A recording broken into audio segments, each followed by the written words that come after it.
Brenda Posner with me today, and she is the Executive Director of Sales at Langdon Title. So thank you so much for taking some time to be with us today. Thank you, Mateo, for having me.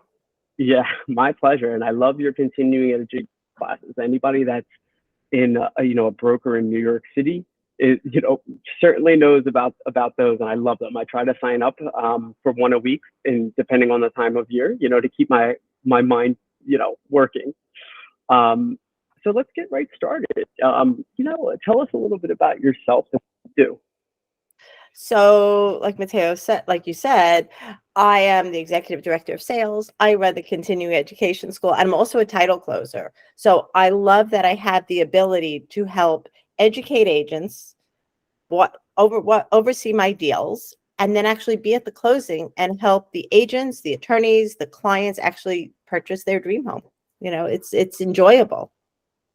I love it. You speak with such passion. So I have no doubt. And the company name, is that a family name?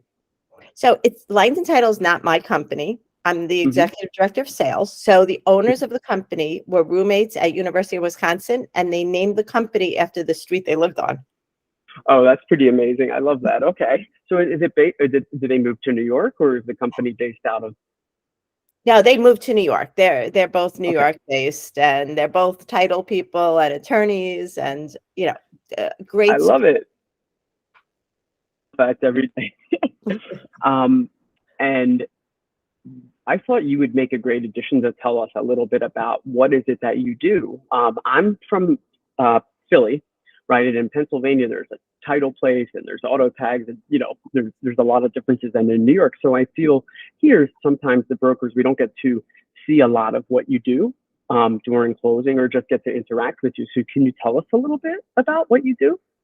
So what I personally do is when I get a deal in, I send it off to my office. They actually have the examiners do all the searches to pull all the information together. And then my office will put all that information into a title report. Then my clearance people will review the title. And in addition to that report that was sent out, send a shorter summary out to the parties, which is really the sales attorney, so that they can help us clear the title.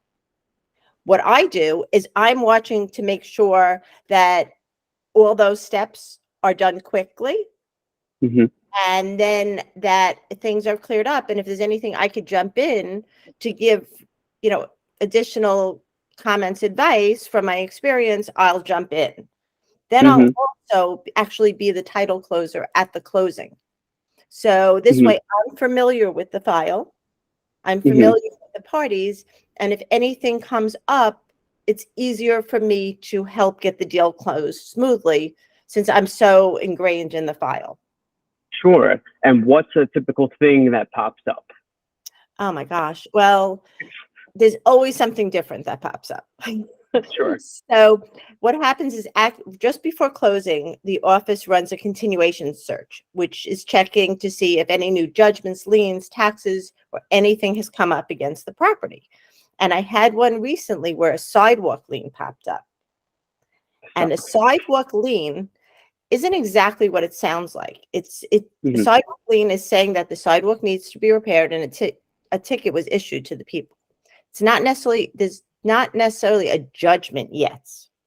Okay. It can become a judgment once the owners did not repair the sidewalk, and the city has to come in, they repair it themselves, and now they have a bill, and they'll put that on as a judgment against the people. Okay. So it was a sidewalk lien.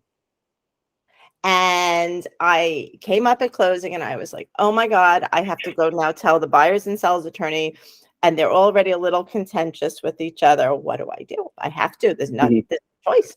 So I quietly went over to the buyer's attorney. I said, can I talk to you? And I told her what came up. And she was like, oh, okay. Just deep breath. And she was able to go back into the seller's attorney and say, this is what just came up. We have to take care of it. The seller's responsibility to fix the sidewalk because it's their property and our buyer hasn't taken title to it yet. And the seller's attorney said, no, it's only till contract signing date. And the buyer's attorney, luckily was somebody I work with, who I love. And the buyer's attorney said, wait a minute. And they flipped through the contract. They got to the rider and they said, see, we put it in the contract rider that anything through the date of closing, any sidewalk lien through the date of closing, it's the seller's responsibility. Okay. So luckily, because this buyer's attorney was someone that's so good, Sure. able to protect the buyer from that. And the seller ended up having to put money in escrow Mm-hmm. until they can get it repaired. And they hired the people to repair the sidewalk and paid for it out of that money in escrow. And then once it was Which is not cheap, I'm sure. no sidewalks, I wouldn't even know. I think they held about 10,000 in escrow for that Yeah. closing. Yeah. Wow. Okay. Okay.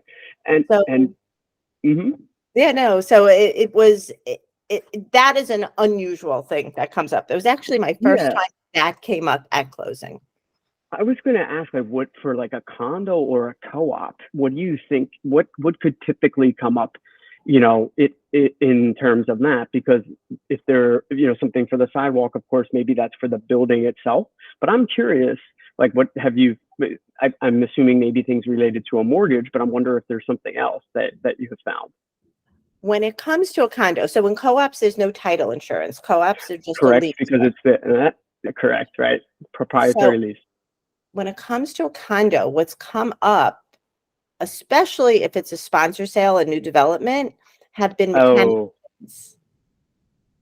Oh. I've had those come up the morning of the closing from the continuation search. And then we need to get something from the sponsor that they're going to potentially, a choice is they'll either pay it and then we don't have to worry about it. Or another choice that we've seen sometimes, if we're comfortable with the sponsor and the sponsor's attorney, is they've given us an indemnification and undertaking that they will take care of that. Got it. So it depends on the circumstances exactly how it's handled. But mechanics lien, when it's new development, comes up frequently at the closing or just before. Otherwise, at a closing, the last minute things that would come up for a condo would potentially be just any kind of judgment or lien against the sellers. And it might not even be against them. It might be against someone of similar name that just showed up. So we check to see if it's them or not. If it's them, it has to be paid. Right. And I like the that really sparks something when you talk about the sponsor unit. I'm sure depending on how long the sponsors had the apartment, that's a lot of digging to do, and there might not have been all the records yet. So that could be fun. Something to think about. If you could, what would you say, like, the most unique thing about, or the most thing that people don't know about title work? Well, one thing that when people hear insurance, people assume, and I hate that word, but people assume that they're going to have to pay for it every year. Title insurance, when the owner purchases title insurance, is a one-time fee. Okay, so that's major. Title insurance, when you have a lender involved, when you take out a loan, that title insurance policy is good for the lifetime of the loan. So nowadays, when everyone's talking about refinancing, when they refinance, the people would need to get title insurance again for the lender. So that many people don't know. Okay, got it. And that's something they check with the lender for. It's going to be automatic. If the lender will always want a new title insurance policy, ensuring them that they have first position, even if they were the same lender from the purchase a year ago, something could have come up against the owner. The date it could have come up that morning. So they'll always want a new title insurance policy. The choice is whether the owner lets the lender order the title insurance themselves, or the owner themselves say, no, I want to work with a specific company. That's the choice, but the title insurance is going to be required by the lender. It's going to be required. Okay, good to know. And most of our viewers are going to be people that, looking for apartments in New York City, but not necessarily from New York. So with that being said, do you have a little, piece of advice for, New York residents and people that love this city, that are thinking of purchasing here? Do you have any kind of word of wisdom for people that, out of town or, first time purchase? What I would say is buyers put a lot of thought into who they're going to use as a real estate agent, into choosing you, Mateo. They put a lot of thought into that. They decide if they like you. They decide if they feel comfortable working with you. They do the same thing with their real estate attorney and with their lender if they're going to take out a loan. People Mhm. don't tend to do the same thing with their title company, but it's very important that they feel comfortable with their title company so that they can call. And if you work with me, people know they can call me and ask me questions during any time during the process, because Yes. it's such an important part of the transaction to make sure Sure. that you are getting free and clear title to the property You without won't any close. seller. You want to make sure you're working with a Right. good title company that's going to be reviewing that's going to be checking it, that's going to know how to clear up any issues that come up. Most attorneys are just going to choose the title company. Mhm.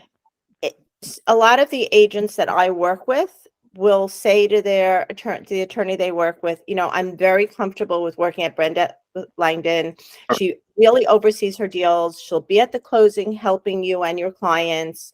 I would really appreciate it if you would work with her.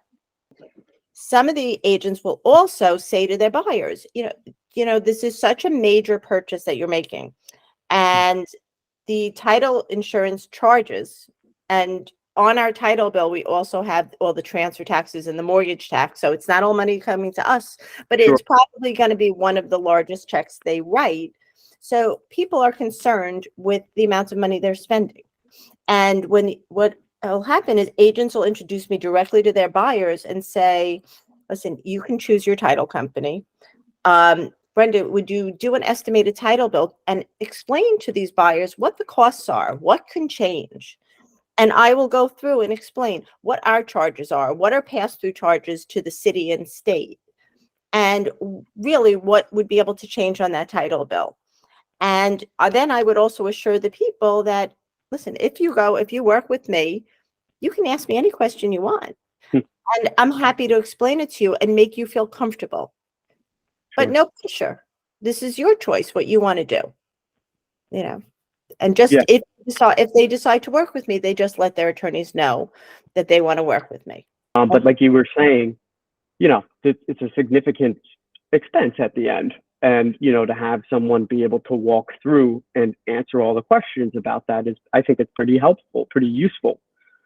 It's intimidating at the end for buyers. Oh, I know myself. I like to understand anything I pay for. Mm-hmm. So whether it's large or small, I want to see the numbers broken down. And I don't want somebody to just throw something at me. Oh, you have to write a check for $20,000 or anything. What is that for? So Right. I Right. feel like people must be like me and they want to understand it. So Right. I can't, help them through it just as I'd be helping myself or want someone to help me. Got it. Got it. Okay. Well, thank you. The last question, we always have a fun one. What